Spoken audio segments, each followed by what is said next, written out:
Tadi saya sekilas saja lihat, walaupun saya berasal dari Jawa, tapi saya tidak tahu itu namanya tarian apa. Tapi overall tarian tadi cukup menarik dan patut dikembangkan lagi karena sudah mulai pada tidak tahu itu budaya yang dari sini.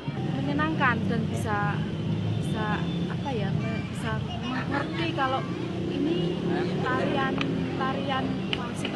klasik ya. Ngagetin soalnya nggak kelihatan mas yang penarinya siapa aja gitu. Bagus dan lucu. Lewat anak muda itu salah satu cara yang top menurut saya. Mengingatkan kita itu loh kalau kita tuh punya tradisi sendiri ya. Menjunjung tinggi adat lah, kebudayaan. Kalau tadi saya lihat euforianya yang penonton juga seneng, saya sendiri juga seneng. Kalau ada lagi, Oke banget.